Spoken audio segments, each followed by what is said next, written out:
Welcome back to another episode of Rock Boys Football Dill. Saturday, 12 p.m. Eastern Time. One of those sneaky games that I think a lot of people are talking about. Michigan and Texas and Colorado, Nebraska at night. You look at Arkansas heading on the road to Stillwater.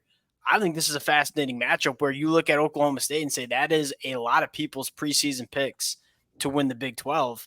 And then you look at Arkansas, a team that we've been relatively high on all offseason, notably Bobby Petrino coming in taking over this offense. It certainly looked the part against Arkansas Pine Bluff on Thursday night. I think this is going to be a really fun game. Want to get into a few key matchups, a few players to watch, obviously give our game predictions at the end. Now, before we get into it, as always, just want to say thank you to you guys. And more importantly, let it fly in the comment section, specifically with this football game where there's a lot of different ways you can see how this game plays out, whether you disagree with the boys, whether you agree with the fellas. Let it fly in the comment section. The best part about doing this is just talking ball with you guys. And if y'all do enjoy the content, consider subscribing to the channel. And Dill, let's get into this one. We got to start with this new branded Arkansas offense under Bobby Petrino. I did an episode Thursday or Friday morning, kind of diving into what we saw with Bobby Petrino at the helm. Dill, I think where I want to sum it up is we talk about all these new players coming in through the transfer portal and coming out. I think people sometimes ignore coaching staff changes. I don't know if there's a more impactful offensive coordinator hire than what Arkansas did with Bobby Petrino, where he comes in, has a quarterback in Taylor Green, where he's notably had success with these kind of quarterbacks. And then you look at how this Arkansas offense is running against Pine Bluff and saying, all right, we're getting Taylor Green outside the pocket, letting him use his athleticism, pushing the ball down the field when the opportunity presents itself. I mean, it was a complete 180 from what we saw in 2023. Bobby Petrino leaning in to the personnel and the talent that he has. I think it completely has changed this Arkansas offense. I think they're extremely dangerous in 2024. I think an underrated thing is I think Taylor Green, frankly, fits a little bit more what Arkansas can do. I think when you look at KJ Jefferson last year, he needed a good offensive line because the way he was going to run it was going to be physical in between the tackles. And to do that, you need a bare minimum play from their offensive line that they certainly weren't getting. And they obviously, I think, have improved that position. That's going to be something to look for this game. I mean, obviously, you can look good against Pine Bluff. They probably would have looked okay against Pine Bluff last year.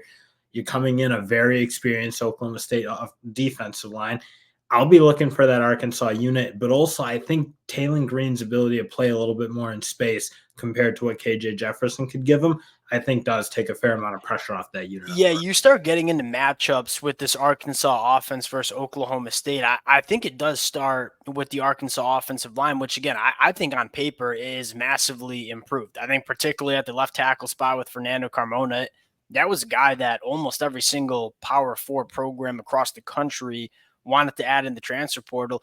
They made three really big additions. And I thought that Arkansas offensive line against Pine Bluff certainly looked the part. Kennett looked the part against Oklahoma State that, you said it best, has a lot of veterans really throughout the roster, but specifically on the defensive side of the football. That's a unit that's got to play better. I think you even look at that South Dakota State game. They were getting moved a little bit. And I was a little bit surprised because that's kind of what I feel like they kind of pin themselves as. I mean, big physical players.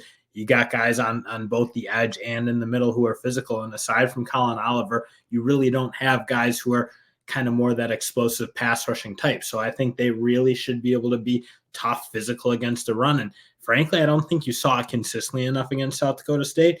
If Arkansas can get them rolling and get them moving off the line of scrimmage, I think this Arkansas offense can get very, very dangerous. Yeah, Colin Oliver was a freak show against that. I mean, we've been talking about Colin Oliver for years now. He's a very good football player for Oklahoma State. Dill, I think the biggest key to the game here, you look at Oklahoma State and how they want to play defense. It's a little bit of, bend but don't break. And when quarterbacks start to press the issue, they're going to take the football away. And it works a lot. And you look at Taylor Green, I think one of the biggest storylines is, hey, Oklahoma State's going to give you some of those easy access throws, kind of let you, I don't know if I'd use the word dink and dunk, but kind of take what's there, move the football, and then kind of boulder back in the red zone. My big question mark is, can Taylor Green have the discipline? Hey, I'm just going to take what's there. I'm not going to press the issue. We're going to move the football. Then can you operate in the red zone? One of the bigger concerns I have with Taylor Green, going back to his days at Boise State, sometimes tries to do a little bit too much. And if you try to do a little bit too much against Oklahoma State, they are going to make you pay turning the football over. Because I That's don't want to understate what they can do. I think that's a very crafty secondary, a very yes. experienced secondary. And when they get their chance to jump routes, they're jumping them, and those can be big, big plays. I mean, go for pick sixes, that type of thing. And Oklahoma State's been doing that forever in the Mike Gundy era. So again, you kind of said it. Taylor Green showed a propensity, at least at Boise State, to be a little bit reckless with the ball, had a fair amount of turnovers in that 2022 season. He does really have to do what you kind of said. I think if the play is there, the ball needs to get down. It just needs to be more consistent, be And comfortable. the accuracy needs to be a little bit more. You know what I mean? Like, hey, we got to if the throw's there, like you got to make those throws consistently, because when you do get behind the chains, like again, Oklahoma State will make you pay.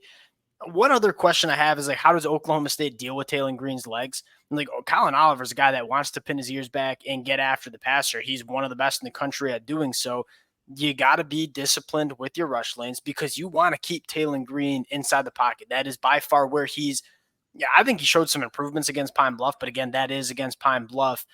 I would like to see what Oklahoma State does in terms of dealing with Taylor Green in his athleticism, whether that's disciplined pass rushes, whether that's quarterback spies with your linebackers, whatever answer they have. That's kind of another storyline that I'm looking at. I mean, Nick Now, Martin can be a real weapon in that department. agreed. He can cover some ground. I think he's a very, Right. very underrated linebacker. And that's Agreed. one thing we've talked about with Oklahoma State in the past is like, do they have that firepower? Do they have those real premier difference makers in that roster? I mean, he's certainly one. Him and Colin Oliver are Yeah. the two guys who I look at. They're unique. They're a little bit special. And they're Oklahoma State, again, solid kind of top to bottom.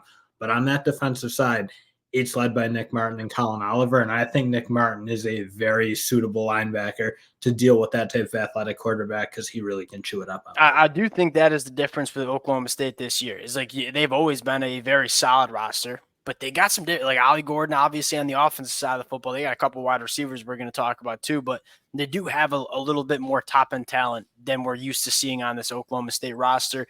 They'll flipping sides. One of my pet peeves around this Oklahoma State team, in terms of what the national media, how the national media talks about them, is like it's the Ollie Gordon show, which is somewhat true. Ollie Gordon is one of, if not the best running back in the country. That being said, I think this Oklahoma State offense is a little bit more two-dimensional than people give him credit for. Like, you look at Ollie Gordon, he only ran the football for 3.9 yards per carry against South Dakota State, but you look at Oklahoma State, they were able to put up 44 points.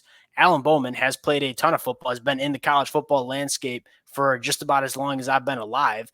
But more importantly, legitimate difference makers at the wide receiver position and guys that can do some different things, right? So you look at, I think Brennan Presley is just elite in terms of what he can do after the catch. Then you look at Rashad Owens, big physical wide receiver that if you're going to leave on an island, he's going to make those 50-50 plays down the field. Oklahoma State threw for over 3,500 yards last year. They can punish you in the secondary if you do want to start just keying in on Ollie Gordon. And that's, I think, a very good point because I feel like people treat Alan Bowman like he is a scrub or something. I mean, again, doesn't certainly have like the top end talent I think we're looking for. He ain't going to the NFL. In terms of managing a football game at the college level, he does a really good job. He hits the throws he's supposed to hit. He doesn't obviously make a ton of plays with his legs. And I think he's obviously gotten better keeping the ball out of harm's way. That's certainly something you've seen in his past at times where things get hairy, if you will, he'll just throw the ball up. I think that's improved a little bit. And if he can do that and they can get Ollie Gordon going, I think that this team can be really balanced and really tough to deal with. I just think it's about him being consistent because you see those big ups and downs, I feel like, from that quarterback spot at times. Two of the keys I have for Arkansas's defense, and something we've talked about a lot in the offseason, and I was kind of vocal, is I think the linebacker room is better in 2024 than it was in 2023. And I think, again, a lot of people might question that. You lose your two leading tacklers through the transfer portal. I think Brad Spence, Xavier Sawyer, I think they have the Alley's potential to be a little bit more difference makers. This is a game where you got to be a difference maker because Oklahoma State lives in that, hey, Ollie Gordon, 6-yard carry, 4-yard carry, moving the chains. You got to try to get some negative plays, get some plays done at the line of scrimmage, force Oklahoma State into those 2nd and 10s and those 3rd and 10 situations where, one, I think Arkansas can get after the passer, But more importantly, that is when Alan Bowman does try to do too much and kind of get some of those put the ball in harm's way, I guess you should say. Can Arkansas with these linebackers be a little bit more of difference makers, get Oklahoma State behind the chains a little bit, and force Alan Bowman into some of those situations where he doesn't ideally kind of succeed in, is probably one of the questions you're looking at. And that'll be the test, because I think you look why I think this Arkansas linebacker core can be improved is these guys are far more athletic than what they had Yes. on the table last year. They play downhill. And having said that, they are a little bit on the smaller side. I mean, Xavier Sorey, a little bit longer, a little bit leaner. Brad Spencer, just not the biggest linebacker in the world. And they're really good athletes. But I think it's kind of like, well, what can you do against a team that's going to play you in a phone booth and just play ultra physical? So again, those two will get their chance to kind of show how well-rounded they might be. Because again, I've seen Xavier Sorey when he was killing it at Georgia. It was when he was in space, chasing down quarterbacks, making plays or sideline to sideline, if you will, and kind of similar things with Brad Spence. Again, do they have that ability to just play down and down out against a team that's going to just try to be ultra physical in the way we kind of said it? They show that. That'll make me be convinced that this is a very strong linebacking core, but they got to show it against a really physical team. This Arkansas team, I look at it and say I think it's a significantly better team than we saw in 2023, not only from a coaching staff standpoint, but also from a personnel standpoint. And so, I think it's a better team. I'm not going to read into the 70-0 performance against Pine Bluff, though. I want to see it against a bona fide top 20 team in Oklahoma State. Dill, let's get into the pick here. Arkansas catching 8.5 points on the road in Stillwater that's one of the hardest places to play. And Mike Gundy and this Oklahoma State program have a lot of success in Stillwater. The crowd is going to be buzzing for a team that is preseason a very popular pick to win the conference. 8.5 points, who you got? I like Arkansas to cover it. And the main reason is I'm just not convinced yet that Oklahoma State has the defensive line that can really put some pressure on Arkansas. Again, I'm still not totally convinced on the Arkansas offensive line. I want to see it if they play really good in this game. That'll go a long way and kind of make me think, well, this team won't be a real bottom feeder in the SEC. But I don't know that Oklahoma State's got those real difference makers on the inside. Again, I'm really comfortable with what Colin Oliver can do, but he does feel like kind of the only guy who is a big-time playmaker from that defensive line spot. And I don't think if you can't be really disruptive against this Arkansas team, I think they'll be able to move the ball and be okay. I'm going to go Arkansas too. I think you get that and a touchdown of worth the points. And again, I think people are just sleeping on.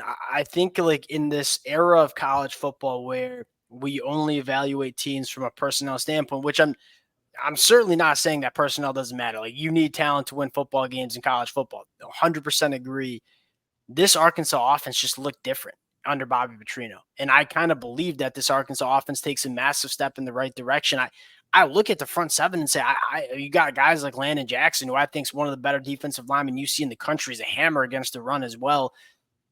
I think Arkansas will be able to, there's no taming Ollie Gordon, but there is somewhat stifling him. And I think those are maybe the two of the same words. That being said, slow down Ollie Gordon. And I think potentially, get Alan Bowman into some uncomfortable situations. Do I think Arkansas goes on the road and straight up wins this football game? We'll see. But if I'm getting 8.5 points, I'm going to take Arkansas too. I think this is a much improved team. We're going to see, this is a game that's certainly going to be on the TV because you're going to learn a lot about both of these programs. We'll cut it there. Appreciate you guys rocking with the fellas. If y'all do enjoy the content, consider subscribing to the channel. Appreciate you guys, and we'll talk to y'all later.